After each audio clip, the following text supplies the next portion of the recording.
अस्सलाम वालेकुम मेरी प्यारी सी यूट्यूब की फैमिली, कैसे हैं जी आप सब लोग। और मेरी तरफ से आप सबको बहुत ज़्यादा ईद उल फितर मुबारक हो। ईद के सुबह सुबह का टाइम है, नाश्ते का टाइम है। और नाश्ते में मैंने ये पराठे और ये स्पेशल तवा फ्राई चिकन बनाया था।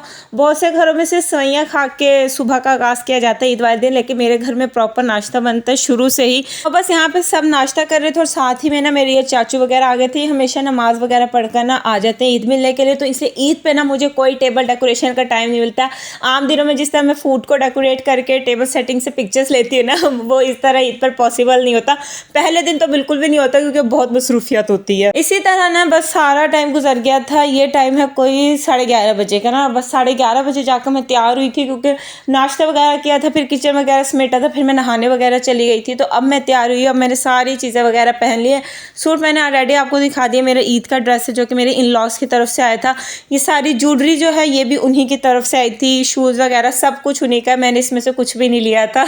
और मुझे इस तरह के ना डिसेंट से ब्रेसलेट बहुत अच्छे लगते हैं। इवन जो मैंने अपनी शादी के लिए भी गोल्ड बनाया है ना, जो मेरी अम्मी की तरफ से, उसमें भी मैंने ब्रेसलेट ही है, उसमें भी ब्रेसलेट है, चैन है और मेरे कांटे हैं ना। ज़्यादा मैंने कोई हैवी से सेट वगैरह चूड़ियाँ शुड़ियाँ नहीं बनाई। बस यही है, मैं आपको दिखाऊंगी इंशाल्लाह, शेयर करूंगी डिज़ाइन। मैंने उस टाइप का गोल्ड बनवाया जो कि ना आप डेली लाइफ में, कैजुअल लाइफ में, दावत वगैरह में ना पहन सको। उस टाइप का मैं इंशाल्लाह आपके साथ शेयर करूंगी। और बस यहाँ पे मैं रेडी हो गई थी और बैकग्राउंड को जितना भी खलाड़ा पड़ा हुआ है ना, इसे आपने इग्नोर कर देना है क्योंकि आपको पता है जब इंसान तैयार होता है ना और ऊपर से गर्मी भी हो तो इस तरह का खलाड़ा ज़रूर मचता है।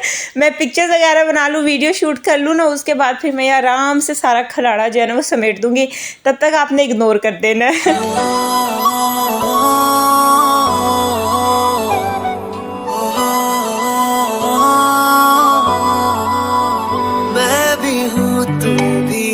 आमने सामने दिल को बहका दिया इश्क के जाम ने। तो बस ये चुन्नी मुन्नी से मैंने वीडियो बनाई थी क्योंकि इतनी गर्मी थी, ना तो कोई पिक्चर लेने को दिल कर रहा था, ना ही वीडियो बनाने का दिल कर रहा था। और वैसे भी ये ड्रेस की डिटेल्स वगैरह मैं आपको सारी दिखा चुकी हूँ। ज़रूर बताइएगा आपको कैसा लगा ड्रेस वगैरह और सारी चीज़ें ना। और आज जब से मैंने सुबह से मैं चॉकलेट्स खाना स्टार्ट की है ना, उसके बाद शाम से मैं चॉकलेट्स पे चॉकलेट्स ही खा रही हूँ। मुझे लग रहा है 3-4 दिन बाद ना मेरे मुँह पर इतने ज़्यादा पिम्पल्स निकल आएंगे जिसकी कोई इंतहा नहीं है।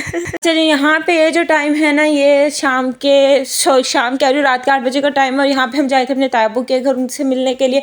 एक दिन हम उनके घर जाते हैं और अगले दिन वो हमारे घर आते हैं ना। मेरे तायबू इधर करीब ही रहते हैं, हमारे घर से 6-7 कदम के फासले पर जो है ना वो मेरे तायबू का घर है। तो किसी कन्वेंस की ज़रूरत नहीं है, आपकी टांगे जो है ना वही आपकी ट्रांसपोर्ट है। उसी पे के थ्रू ना हम अपने तायबू के घर आ जाते हैं। छोटी ईद पर जब भी आप किसी के घर जाओ ना, वहाँ पे 3 चीज़ें मस्ट मिलती है। एक तो ये शीर खोरमा या खीर, साथ में मिठाई और चना चाट जो हर घर में मिलती है। ये 3 चीज़ें ना छोटी ईद की ना बड़ी फेमस चीज़ें जो हर घर में पाई जाती हैं। अलबत्ता जो चना चाट भाभी ने बना रखी थी और ये बहुत मज़े की थी ना। ये थोड़ी डिफरेंट वाली थी, इसके अंदर ना फुल्कियाँ होती हैं वो भी डाली हुई थी, लेकिन काफ़ी मज़े की थी।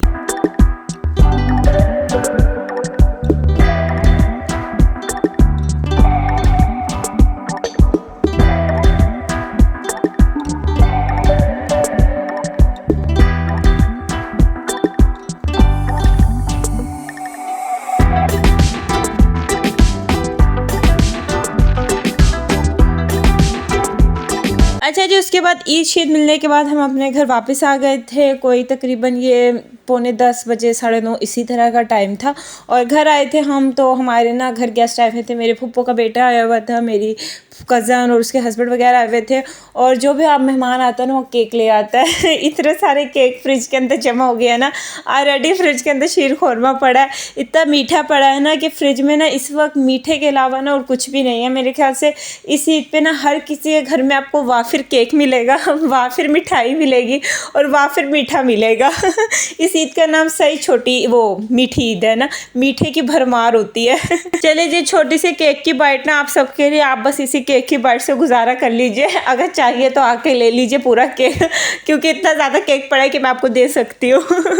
अच्छा, जब रमज़ान गुजर जाता है ना, उसके बाद ये जो ईद के रमज़ान के बाद वाला जो पहला नाश्ता होता है और वो जो खाना होता है ना, थोड़ा वियर्ड फीलिंग दे रहा होता है।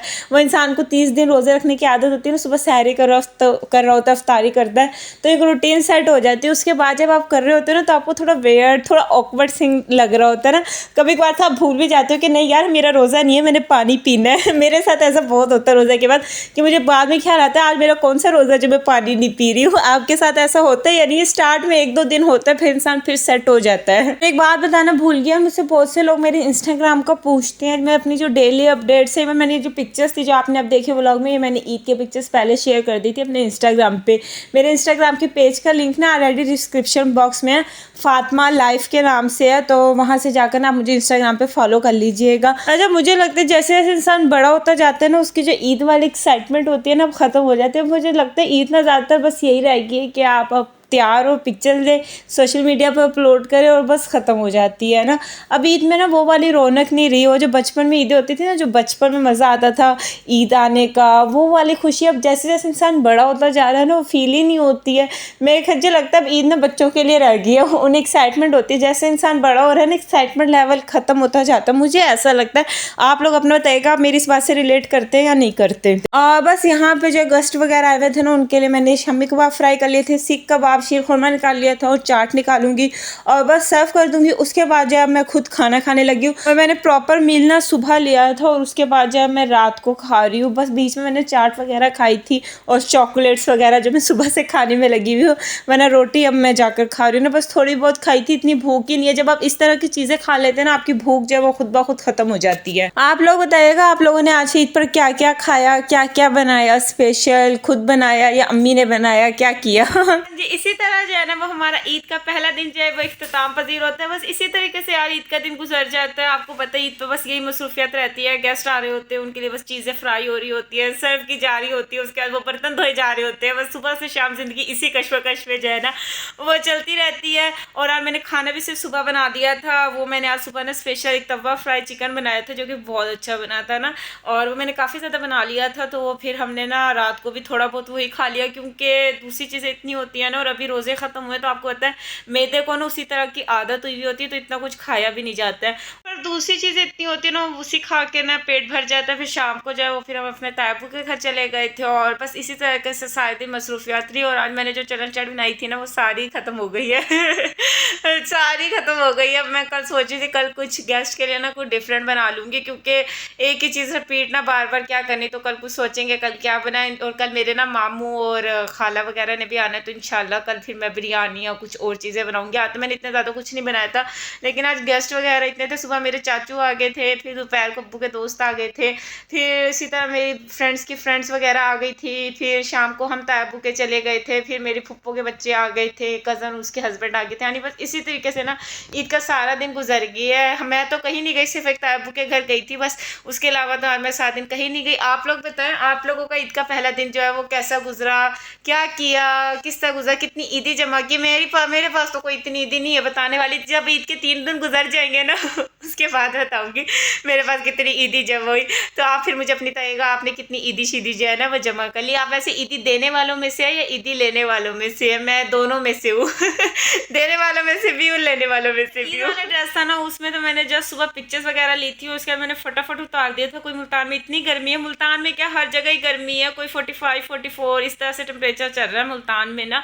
और जब आप मेकअप कर लेते हो उसके बाद ना आप हैवी से कपड़े पहन लेते हो ना, आपको जो गर्मी लगती है। एसी में जब तक आप बैठे रहो ना ठीक है, अगर आप बाहर निकल के कोई काम शाम किया तो आपका बुरा हाल हो जाता है। मैंने कहा भाड़ में जाए ऐसी पिक्चर्स, भाड़ में जाए वीडियो। बस जितना बन गया काफ़ी। उसके बाद मैंने फिर फटाफट से ना जो कपड़े हैं वो चेंज कर लिए थे। उसके बाद फिर मैंने ये वाला सूट पहन लिया था, मेरा लॉन का सूट है।